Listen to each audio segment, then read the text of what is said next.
ঘুম থেকে ওঠার পরে আপনি যদি দোয়া করেন আল্লাহর কাছে, লা ইলাহা ইল্লাল্লাহু ওয়াহদাহু লা শারীকা লাহু লাহুল মুলকু ওয়া লাহুল হামদু ওয়া হুয়া আলা কুল্লি শাইইন কাদির, আলহামদুলিল্লাহ ওয়া সুবহানাল্লাহ ওয়া লা ইলাহা ইল্লাল্লাহু আল্লাহু আকবার ওয়া লা হাওলা ওয়া লা কুওয়াতা ইল্লা বিল্লাহ। এটা বলার পর যদি বলেন আল্লাহুম্মা গফিরলি, অথবা আল্লাহর কাছে যা চান সেই চাওয়া আল্লাহ কি করবেন? পূরণ করবেন। একটি জায়গায় ঘুম থেকে ওঠার পরে যদি আপনি এই দোয়া পড়ে আল্লাহর কাছে দোয়া করেন, দোয়া কবুল হবে। নাম্বার 2, আপনি যদি ইউনূস আলাইহিস সালামের দোয়া দিয়ে দোয়া করেন, তাহলে সে দোয়ার পরে আপনি যা চাইবেন আল্লাহ সেটা কি করবেন?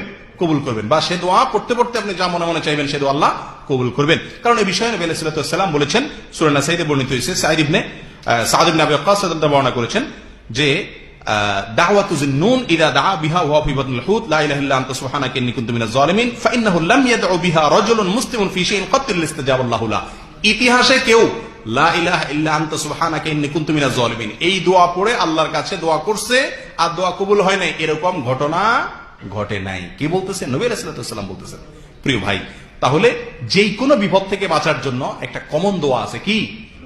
দোয়া ইউনূস, লা ইলাহা ইল্লা আনতা সুবহানাকা ইন্নী কুনতু মিনাজ জালিমিন। এটা পড়ে দোয়া করলে বা এটা পড়ে দোয়া করলে দোয়া কবুল হয়। নাম্বার 3, ইসমে আজম পড়ে দোয়া করলে দোয়া কবুল হয়। এই বিষয়ে তিরমিজির একটি হাদিসে আসছে, নবী আলাইহিস সালাম বলেছেন, যেটা আব্দুল্লাহ ইবনে বুরায়দা রাদিয়াল্লাহু তাআলা আনহু আব্দুল্লাহ ইবনে বুরায়দা তার বাবার সূত্রে বর্ণনা করেছেন যে নবী আলাইহিস সালাম বলেছেন, কোন ব্যক্তি যদি দোয়া করে এই কথা বলে, আল্লাহুম্মা ইন্নী আসআলুকা বিআন্নী আশহাদু আন্নাকা আনতাল্লাহু লা ইলাহা ইল্লা আনতা আল আহাদ আস-সামাদ আল্লাযী লাম ইয়ালিদ ওয়া লাম ইউলাদ ওয়া লাম ইয়াকুল লাহু কুফুয়ান আহাদ, এটা বলে যদি দোয়া করে তার দোয়া আল্লাহ কি করেন?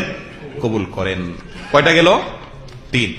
নাম্বার 4, যদি কেউ বিপদগ্রস্ত হয় এবং বিপদের পরে এই দোয়াটি পড়ে, তো আল্লাহ তাআলা তার দোয়া কবুল করেন, তার বিপদ দূর করেন এবং তার চাইতে উত্তম জিনিস আল্লাহ তাআলা তাকে দান করেন। এই বিষয়ে সহিহ মুসলিমের হাদিসে আসছে, উম্মুল মুমিনিন উম্মে সালমা রাদিয়াল্লাহু তাআলা আনহা বলেন, নবী আলাইহিস সালাম থেকে আমি বলতে শুনেছি যে তিনি বলেছেন, মা মিন আবদিন তুসিবিহু মুসিবা ফায়াকুল, কোন মুমিন বান্দার যদি কোনো মুসিবত হয় আর সে বলে ইন্না লিল্লাহি ওয়া ইন্না ইলাইহি রাজিউন, এবং সাথে বলে আল্লাহুম্মা আজুরনি ফি মুসিবাতি ওয়া আখলিফ লি খায়রাম মিনহা, আল্লাহ আমার বিপদের উত্তম বিনিময় দিয়েন, ধৈর্য ধারণ করার কারণে বিপদের বিনিময় দান করেন, আর বিপদে আমার যে ক্ষতিটা হলো তার চাইতে ভালো কিছু দিয়ে আমাকে কি করেন?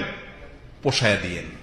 এই দোয়া যদি কেউ করে, নবী আলাইহিস সালাম বলেন, তাহলে আল্লাহ সুবহানাহু ওয়া তাআলা ওই ব্যক্তিকে ওই মুসিবতের বিনিময়ে উত্তম কি দিবেন? বদলা দিবেন, এবং তার উত্তম ভালো এর চাইতে বিকল্প দিবেন।